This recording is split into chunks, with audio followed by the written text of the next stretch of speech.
Bonsoir à tous, c'est Laurence pour Dieu Naissance. Alors ce soir, je vous rejoins pour vous partager toutes les astuces que l'on peut trouver quand on doit résister à une immense journée, parce que les réveils se sont faits plus tôt que prévu, parce que les nuits des enfants n'ont pas été comme ils l'auraient souhaité, et que voilà, on vous a attrapé au saut du lit, qu'il faut tenir toute la journée, qu'on a envie d'être bienveillant, mais qu'on a le droit soi-même d'être fatigué, et que surtout dans ces cas-là, les enfants aussi sont fatigués. Alors, comment on fait pour que la journée se passe bien, qu'on soit le plus possible de bonne humeur, que l'on parvienne à s'excuser auprès de ses enfants si tout de même on a crié parce qu'on était à bout et que nous aussi, nos émotions, elles nous submergent. Voilà, donc là je vais vous proposer toutes les astuces qui m'ont bien servi aujourd'hui pour tenir la journée, parce que nous sommes dans une journée où c'est le cas, et que du coup c'est extrêmement frais et c'est des témoignages tout à fait réalistes. Alors si vous êtes dans des moments de la journée où c'est que votre tête elle suit mais votre corps pas du tout, parce que voilà, vous arrivez à comprendre, mais niveau corps vous n'êtes pas encore assez en forme pour pouvoir aller courir, faire plein de missions et les remplacer dans tout ce qu'ils ne peuvent pas encore faire. Là ce que je vous propose, c'est en fonction de l'âge de vos enfants, de leur demander de participer à un maximum de tâches, mais pas forcément d'une manière imposée, pas forcément parce qu'ils savent faire, pas forcément parce que c'est à faire, mais plutôt en jeu. Tiens, est-ce que tu pourrais pas faire une petite chasse au trésor et aller me chercher ça, ça et ça? Ou est-ce que tu pourrais me retrouver tous les objets de telle couleur? Voilà, ça c'est quand la tête fonctionne mais que le corps est en panne. Pour ça, en fonction des âges, on peut avoir besoin d'un petit jeu de piste pour amener les enfants d'une étape à l'autre, d'un objet à l'autre, et pour que les objets puissent revenir à nous. Par exemple, vous avez envie de votre tasse que vous avez laissée à la cuisine, vous êtes monté jusqu'à la chambre, voilà, il faut retraverser la maison, vous n'avez pas envie. Par exemple, tiens donc, est-ce que tu pourrais bien parcourir le prochain chemin qui va t'amener jusqu'au prochain indice de notre jeu de piste du matin? Alors par exemple, il faut que tu trouves un endroit où il y a plein de marches.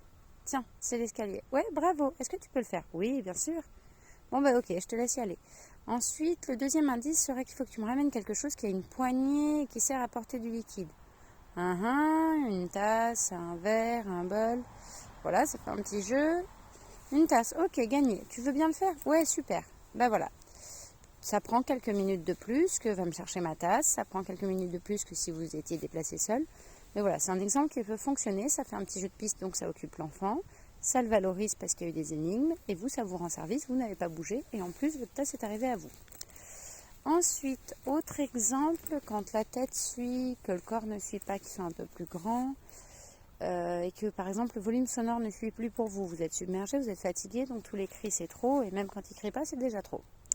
Dans ce cas, vous pouvez tenter le chut, fatigué, chut, tais-toi, s'il te plaît, moins de bruit, je te l'ai demandé. Mais voilà, qu'on le demande gentiment ou pas gentiment, finalement, vu que dans ces moments-là, nous-mêmes, on n'est pas patient, les enfants soit n'entendent pas, soit s'énervent parce qu'on n'a pas été patient, et ça ne sert à rien. Donc là, le joker, c'est de se dire qu'il ne faut pas travailler sur le niveau sonore ou le bruit d'une manière ouvertement explicite, parce que ça peut ne plus marcher, mais que la belle proposition, c'est plutôt de changer d'activité et de leur trouver une activité pour laquelle ils seront bien moins bruyants.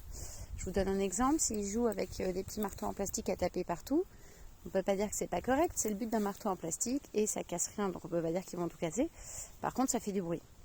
Si par contre à la place ils font un coloriage ou qu'ils font un puzzle casse-tête, si vous avez encore votre tête mais que c'est juste votre corps qui est un peu fatigué et que le bruit c'était trop, vous pouvez leur demander de venir s'installer avec vous, ils seront contents. Vous, votre tête ça fonctionne encore, vous pouvez faire le casse-tête ou le puzzle avec eux, mais clairement il y aura moins de bruit. Et du coup l'objectif est atteint pour tout le monde. L'enfant a la présence de l'adulte, l'adulte a un enfant présent, il est occupé et il semble heureux, tout va bien, et le volume sonore est tout de suite descendu.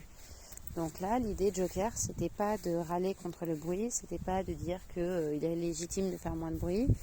Non, tout ça c'est une perte de temps. Voilà, quand on est fatigué, on le fait tous. Mais quand on y a pensé avant, avoir le bon jeu au bon endroit, c'est le bon moment et ça vaut le coup.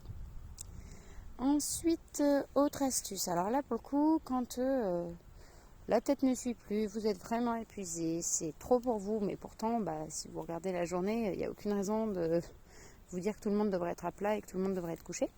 Donc inutile d'imposer une sieste générale pendant les 4 prochaines heures, ça ne marchera pas. Ou si vous l'avez l'astuce, n'hésitez pas à la partager en commentaire, mais ça me semble peu probable. Donc par contre, si vous avez vraiment envie de vous poser, coucher avec le moins de bruit possible, un jeu qui marche bien avec les jeunes, les enfants, et qui est pas trop désagréable, encore faut-il avoir l'habitude de le faire ou avoir posé un cadre pour que ça reste quand même agréable, c'est de jouer par exemple au docteur, de jouer par exemple au veto si vous vous incarnez dans la peau d'un animal. Et du coup l'idée c'est que vous êtes le malade, donc vous restez couché, posé. C'est vous qui décidez quelle partie du corps vous acceptez de prêter, si c'est qu'un pied, une main, pour pas vous retrouver avec un enfant qui joue du trampoline sur votre ventre, ce qui là serait loin d'être agréable et reposant. Mais voilà, honnêtement, lui dire, écoute, oui j'ai mal au pied, oui j'ai mal à la main, oula attention, là vraiment j'ai très très mal, j'ai besoin de beaucoup de repos, est-ce que tu pourrais faire ça plus doucement s'il te plaît, ah tu me fais du bien quand tu es près de moi calmement. Ben là, on a une double activité, c'est-à-dire que l'enfant il est content, il vous rend service, il est dans un jeu de rôle, ça lui fait plaisir, et en plus vous pouvez faire passer plein de petites valeurs, le calme, le bien-être, la bienveillance, et c'est une activité qui marche très bien quand on est fatigué.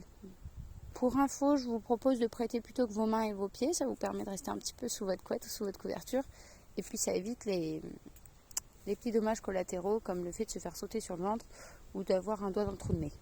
Voilà, autant pour éviter que ça vienne au conflit en mode « Ah non, je t'avais dit de pas faire ça », ce qui est dommage.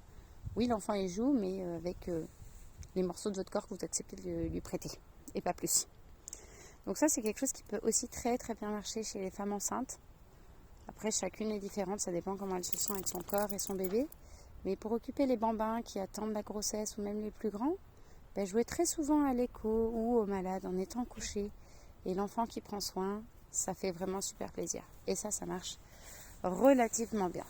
Chez nous, vraiment, ça marche très très souvent. Et si votre enfant est un petit peu trop agité pour être très calme à vous caresser le pied, ce qui peut se comprendre, parce que ce n'était pas forcément son heure, n'hésitez pas à demander au médecin des missions annexes. Est-ce que vous voudrez bien aller me chercher un livre, s'il vous plaît? Non, là j'ai eu trop mal, vraiment, j'ai besoin d'un coussin de plus, etc. Et là, l'enfant, il se prend au jeu. Mais vraiment, encore une fois, il faut que ce soit un jeu. Donc vous lui demandez dans le jeu, ah oui, j'ai super mal. Oh là là, ça me ferait si plaisir si vous me prêtiez une feuille et un crayon. Et non pas, aïe, je t'ai dit que j'avais mal. Ah, laisse-moi tranquille, j'avais juste envie de dormir.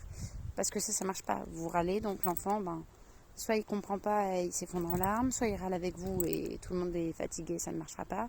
Soit il vous plante là et voilà, vous n'avez pas atteint votre objectif. Donc voilà, vous rentrez quand même dans un rôle, vous rentrez dans un jeu, mais vous trouvez un jeu qui est agréable pour tout le monde. Ensuite, que faire quand vous êtes submergé parce que voilà, trop de fatigue ou trop d'émotions, vous n'y arrivez pas. Qu'est-ce qui peut aider dans ces cas-là? Qu'est-ce qui m'a aidé moi aujourd'hui? Qu'est-ce qui m'aide régulièrement? C'est le cadre que j'ai posé auprès de mes enfants depuis très longtemps, que ce soit par le matériel, par le rythme horaire ou par les outils de communication qu'on a ensemble. Donc par exemple, moi, pour en revenir au matériel, je change très très souvent mes pièces, je change très très souvent le matériel qu'ils ont à disposition parce que mon principe c'est de faire en sorte que les enfants soient le plus autonomes possible dans le cadre qu'on leur propose. Donc si par exemple vous avez un espace où c'est que le cadre il est sécurisé, il risque absolument pas de se faire mal, les jeux sont intéressants, ne sont pas bruyants, et bien voilà, là par exemple c'est une pièce où c'est que vous pouvez vous poser, vous savez que vous ne serez pas loin et que tout sera ok pour vous.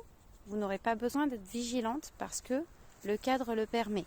Donc ça c'est un des avantages à gérer les aménagements et à sélectionner les objets qu'on met à disposition de ses enfants en amont. Et on le voit largement quand on est épuisé.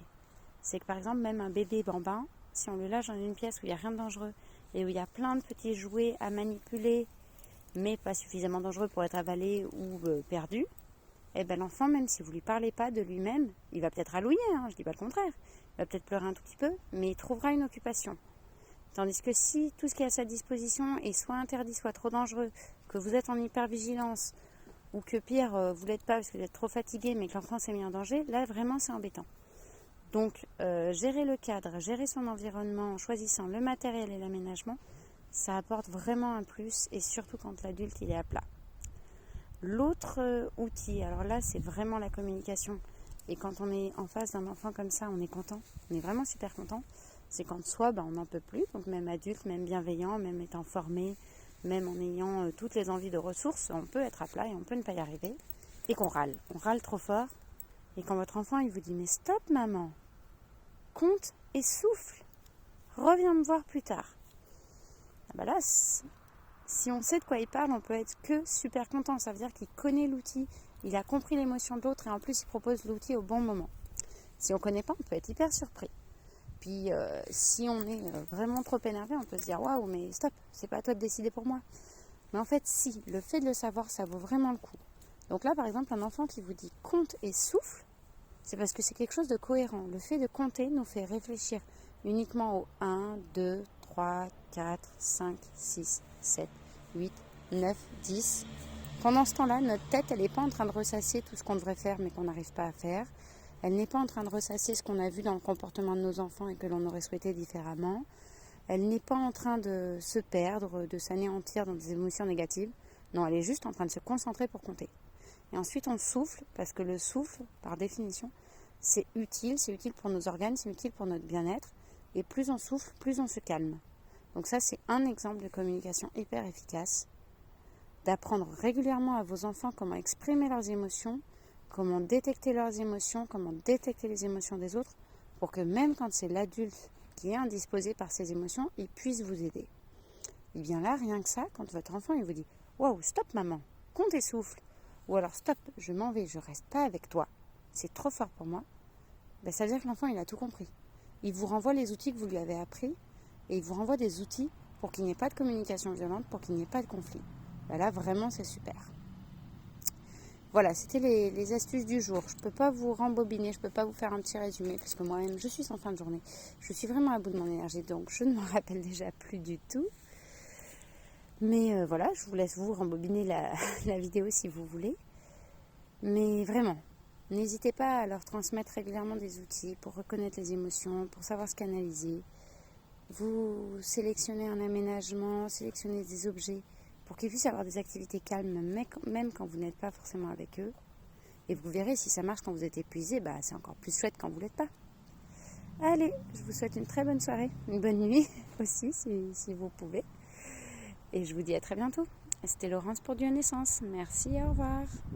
N'hésitez pas à continuer à me suivre sur les réseaux sociaux, FB, LinkedIn, sur la chaîne YouTube, mais aussi pour les posts, pour les partages d'articles, pour les partages de dates, d'événements que je trouve. Et voilà, je vous dis à très bientôt.